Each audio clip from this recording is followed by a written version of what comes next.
Today on the Digg Podcast, you are going to hear your voice. What do I mean by that? Well, during the Digg Podcast Live, the members of the audience were able to ask the guest speakers anything at all, and they really did. It's time to listen as you hear answers to some of the questions which are perhaps going around in your head. I know they've been going around in mine. So let's hear what the speakers have to say. I'm Joanna from HR Made Easy. So, hi. I'm down the back of the room, by the way, as well. Question for Matt. I'm HR, not the very Instagrammable business, but I love Instagram as a platform because you can connect with people. I hate LinkedIn. I hate it. Why should I be on LinkedIn, and how could I enjoy LinkedIn much more as a platform to encourage me to be there? Because I know that's where my market is. Yeah, so LinkedIn as a platform is changing a lot. It's been typically a lot of kind of businesses just sharing kind of business content. It's becoming a lot more a place where people are there are content creators on LinkedIn, so people kind of creating personal brands, etc. I think LinkedIn is a great platform. The organic reach is crazy. It's very, very similar to TikTok in the sense that you can have 500 followers and essentially reach a huge, huge audience. So I've had like 13, 14 million views on my content. I started off at 500 followers. I've only been doing it 6 months, and you can kind of see those results. So hopefully there's something in the organic reach alone on the platform. In terms of the content, I think that what works on LinkedIn really nicely is creating, kind of documenting your journey as a business owner and kind of sharing like, what are you doing in the days, being really kind of candid around what you share. It's not around the kind of, numbers or like products, etc. It's much more around you, your business, and how you're growing it, the kind of things that you're doing day to day that people will find interesting, resonate with, etc. So yeah, hopefully that helps. Quick follow-up. I'm a chatter, so yeah, I'm a chatter. Is it appropriate to do, not like stories on Instagram, but is it appropriate to do short-form video content on LinkedIn rather than text posts? Because I'm busy, and writing content is hard for a non-content creator. Yeah, videos don't tend to perform that well. Usually when people are on LinkedIn, they're on their desktop, they might be at work in their office, and so people can have their sound on, etc. And so the video experience isn't that engaging. But what works really well is kind of a short text post with an image. So whether it's even like a selfie, whether it's a screenshot of a Zoom call you've been on, whether it's you with one of your clients, that kind of thing works really well. Basically showing your face, showing the kind of stuff that you're doing as kind of authentically as possible. Thank you very much. Thank you. Does anyone else have a question for Laura or for, another one here from Majala? Hi, my name's Della Murphy. I'm from Rural Business Finance, and like Joanne, I'm down the back. I suppose finance is very much private and confidential, so you don't find that you can share a lot of information about advice that you would give to trying to get content when you can't actually use, I suppose, real life circumstances or perhaps deals that you've done or people that you spoke to?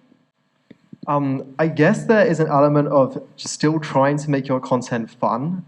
So whether you're sharing kind of like, memes in this, popular kind of memes in the space, or whether you're, you can kind of show yourself having fun. I think some element of injecting energy, and fun into your content is really, really valuable no matter what you're doing, no matter what industry.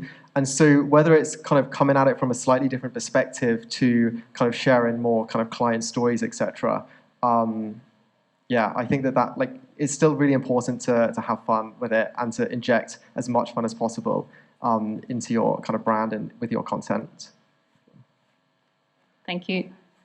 And also I was saying to Majala earlier, whenever I visited her stand, and she was telling me what she did, I was like, I'm always afraid to ask about finance, like, I'll have to pay it back and how much am I going to owe and all. So I think too, educating us about what finance is would be so important on your platform too, and taking the stress out of, trying to think of different types. Just tell us what it is and not to be afraid of finance and how you can help us through it. That would make me feel easier about the whole thing. So that's what I think anyway. There's somebody up here again. Then we're going to have a wee break.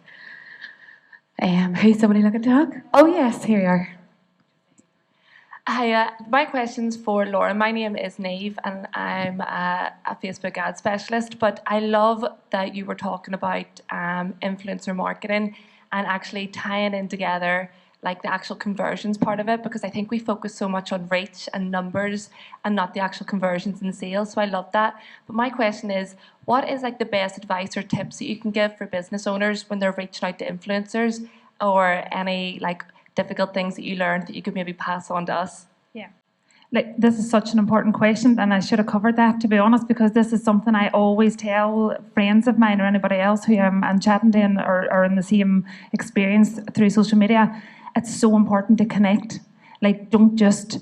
I think it's so important for me. Anybody who I've connected with before, or who I have tried to work with before, I've connected with them in advance. So I would start to follow them on Instagram. I would interact in their posts. I would send them wee messages, and whenever the interaction is coming organically between the two of you, then that is a really good person for you to be working with, because they want to support you as much as you want to work with them. So connection on every level is so important, especially on here today, and I know Caroline's covered it. It is so important. Whoever you're at your table with today, you make sure that everybody's following each other and all of that. Like, it's so important. And don't ever be afraid to interact with somebody. Nobody's better than anybody else, and we're all same, equal level. So always interact. I would always say that to people.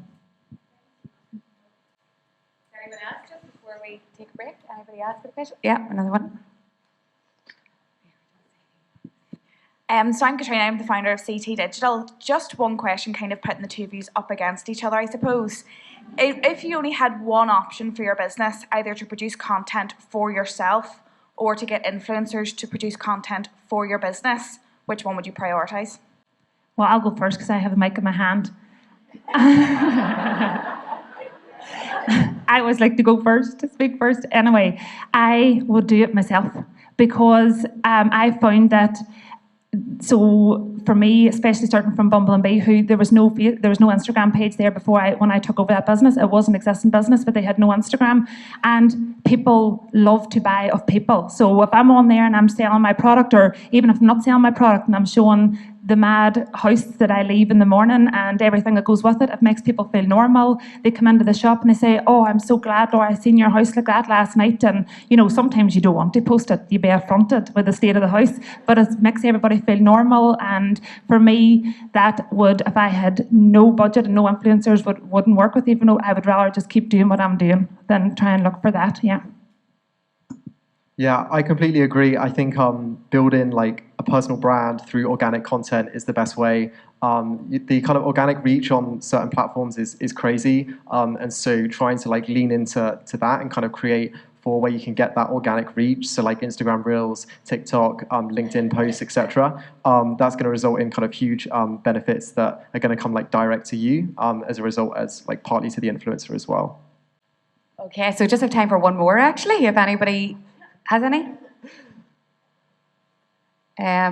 Okay, so there's something I was going to say to you, Laura. Oh yes, so I think it's important that when you work with influencers, and Katrina, or somebody said this about reach and numbers, or it was you, Neve, that, as I said at the start, numbers mean nothing unless it turns into inquiries and leads and sales, and that can happen afterwards if you put out the right content yourself once you've got the new followers, but those followers will drop off if you're not, engaging with them after. But with your collaboration, Laura, that did turn into sales, which had challenges for you. Do you want to just talk about that challenge? Yeah, absolutely. So as Caroline said, with this, the pressure, whenever me and Chris were coming together and looking at this, and 23,000 people now looking at our page, and I cannot tell you the number because we absolutely lost count of inquiries. We then had to start directing people with an automatic message to emails, which is not us. Like, that is not us. And so that's while hard for us to adjust to something like that. But we had absolutely no choice because of the sheer volume of inquiries that there were. So we cannot wait to get back to, not back, we are not going back. We cannot wait to get to a place where we're back interacting and speaking to those people through our social platforms. We had to do that for now. So we had everything planned, and this is like, you have to be honest, and this is business. We had everything planned down to the T with the campaign and with what we wanted and everything else.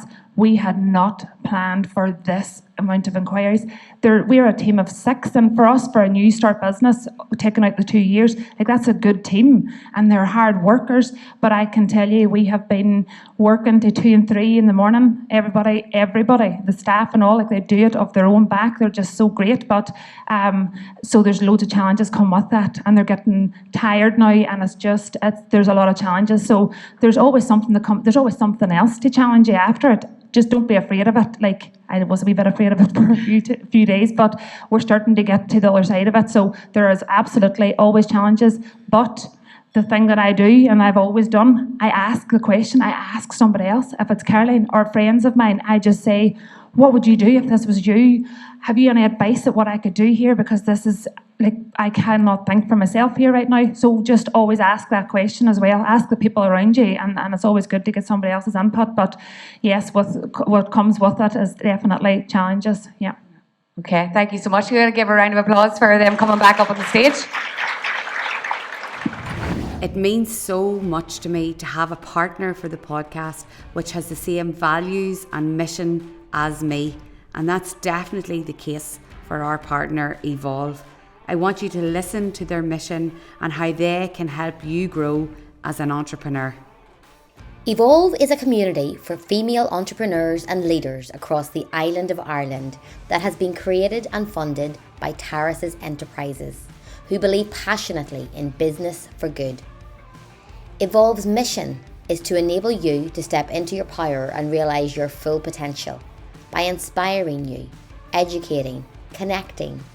And as part of the Evolve community, you will be part of the movement to lift women up and achieve true equality of opportunity. The Evolve Academy will provide a series of face-to-face masterclasses and mentoring. The Evolve Trailblazers and Founders series tell the stories of inspiring women who are paving the way. And the Evolve Library is your first stop online hub, providing a packed resource library to progress your entrepreneurial or leadership journey. Join our community today on LinkedIn, Instagram, Facebook or Twitter, and at evolvewomen.org.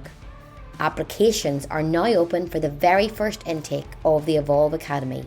Take the opportunity today to realise your full potential. Evolve, empowering women to be women of power. Let's move down to the ooh and ah cookie girls. Well, Hiya, Ruth from Una Cookies. So my question's for Cara. Barbara and I are balls deep in trying to embrace the TikTok life. Love it. We had heard that it prefers iPhone over Android. Is that true? No, that wouldn't be true. No, Okay. where did you hear that from? Was it just like a young something on person that Instagram? just thinks that they know everything about TikTok, but No, I wouldn't say that because you find a lot of content creators are using iPhones and a lot of them are using Android. I don't know about you, Nate. What phone do you use? iPhone. Yeah. I cannot. A lot of other content creators, I would ask them, what phone do you use, and say, it's varied, as well. So, Okay. I don't think the phone has an impact on Good to know, your good to content. know. So just go with it. Great job, thanks. any other questions? No on. Oh, good. Okay, here's another one. Now's your time. This is the ethos of the podcast. Now is the time. So if you have questions, go for it. Hi, I'm Maria from Crossbox Market, and my question is for Nathan.